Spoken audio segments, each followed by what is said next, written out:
جی آج کل فحش ویڈیوز لیک کرنے کا بہت زیادہ رجحان ہوتا جا رہا ہے. بعض فحش قسم کے مرد اور عورتیں خود بھی اپنی ویڈیو لیک کرتے ہیں مشہور ہونے کے لیے.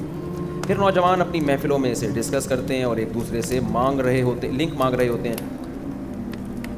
کیا جس طرح ویڈیو لیک کرنے والے مجرم ہیں اسی طرح ان ویڈیوز کو پھیلانے والے اور ان پر بلا وجہ ڈسکشن کرنے والے بھی مجرم ہیں؟ برائے مہربانی بتائیں. یہ برائی عام ہوتی جا رہی ہے. اس پر میں پہلے کئی بار بیان کر چکا ہوں.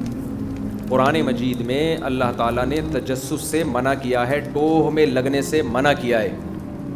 اور قرآن و سنت میں اگر کسی کے گناہ پر آپ مطلع ہو گئے تو اس پہ پردہ ڈالنے کا حکم دیا گیا ہے. اس کو نمایاں کرنے اور پھیلانے کی آپ کو شریعت میں اجازت نہیں ہے. دیکھو دو قسم کے گناہ گار ہوتے ہیں, ایک وہ جو چھپ کے کر رہا ہے اور ایک وہ جو ساری دنیا کو دکھا رہا ہے, بتا رہا ہے. جو ساری دنیا کو دکھا کے گناہ کر رہا ہے وہ تو اپنے گناہ کو خود ہی اس نے ظاہر کر دیا نا. اس کو برا بلا کہا جائے گا, اس پہ لان تان کی جائے گی, اس کو بدنام بھی کیا جائے گا, کیونکہ وہ اپنی عزت خود ہی نہیں کروا رہا تو دوسرے کیوں اس کی عزت کریں. کھلے عام گناہ کر رہے ہوتے ہیں بعض لوگ. ایک وہ ہے جو بند کمرے میں کسی ہوٹل میں کہیں چھپ کے کوئی برائی کر رہا ہے, زنا کر رہا ہے, فحش ویڈیوز دیکھ رہا ہے یا کوئی بھی جرم کر رہا ہے. تو یہ جرم ہے, جرم کو کبھی بھی اس کی تعریف نہیں کی جائے گی. ان الذین یکسبون الاثم سیجزون بما كانوا یقترفون. اللہ کہتے ہیں جو بھی جرم کر رہا ہے نا ان قریب اس کو اس کی سزا ملے گی, چاہے بند کمرے میں کر رہا ہو یا کھلے عام کر رہا ہو, اللہ نہیں چھوڑے گا. لیکن خوب سمجھ لو, جو بند کمرے میں گناہ کر رہا ہے وہ بھی گناہ گار ہے. لیکن اگر وہ بند کمرے میں کر رہا ہے, وہ چھپانا چاہتا ہے نا اپنے اس جرم کو, وہ نہیں آپ نے خفیہ کیمرہ لگا کے اس کے گناہ کو ایکسپوز کر دیا, تو آپ ڈبل مجرم ہیں. ایک تجسس کہ آپ کسی کی ٹوہ میں کیوں لگے, کیوں آپ نے کیمرہ لگایا بھائی وہاں پہ, آپ کو کس نے اجازت دی ہے کسی کی پرائیویسی میں گھسنے کی. نمبر دو, شریعت نے حکم دیا تھا جو گناہ کو چھپانے کی کوشش کر رہا ہے تو تم بھی اس کے گناہ پہ پردہ ڈالو. آپ نے وہ پردہ اٹھایا کیوں؟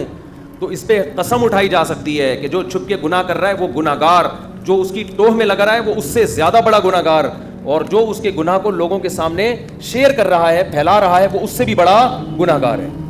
این ممکن ہے جس نے چھپ کے گناہ کیا توبہ کرے اس کی بخشش ہو جائے, لیکن جس نے اس گناہ کو پھیلایا ہے اس بات کا زیادہ امکان ہے کہ اس کی بخشش نہ ہو. میں حیران ہوتا ہوں کہ یار خفیہ ویڈیوز لیک ہوتی ہیں, جس کی ویڈیو لیک ہوئی ہے اس کو تو گالیاں دی جا رہی ہوتی ہیں, جو ویڈیو لیک کر رہا ہے اس سے کوئی ایک لفظ بھی برا بلا کہنے کے لیے تیار نہیں ہوتا. بھائی اس سے بڑا مجرم تو یہ ہے. آپ کو کس نے پرمیشن دی آپ کسی کی پرائیویسی میں گھسو اور دیکھو کہ یہ چھپ کے کیا کر رہا ہے؟ یہ تو باپ کو اجازت نہیں ہے کہ وہ بیٹے کے کمرے میں بغیر اجازت کے گھس جائے. اگر آپ کو خطرہ ہے نا کہ آپ کا بیٹا بند کمرے میں فحش ویڈیو دیکھتا ہے تو آپ بیٹے کو بتا دیں کہ بیٹا اندر سے کنڈی لگانے کی آپ کو اجازت نہیں ہے. تو پہلے اطلاع دے دیں کہ میں اچانک آؤں گا, پھر آپ جا سکتے ہیں. آپ اس کو بتا دیں کہ تم کمرے میں کیا دیکھتے ہو, میں چیک کروں گا, میں ہسٹری چیک کروں گا, تو بتا دیں پھر صحیح ہے. اور یہ کام بھی صرف باپ کرے گا, ہر ایک کو اس کی اجازت نہیں ہے. پھر باپ نے بھی اگر کچھ دیکھ لیا نا بیٹا کچھ کر رہا ہے تو باپ کو بھی پرمیشن نہیں ہے کہ وہ بیٹے کی ماں کے ساتھ بھی شیئر کرے یا لوگوں کے سامنے جا کے اس کو بتانا شروع کر دے.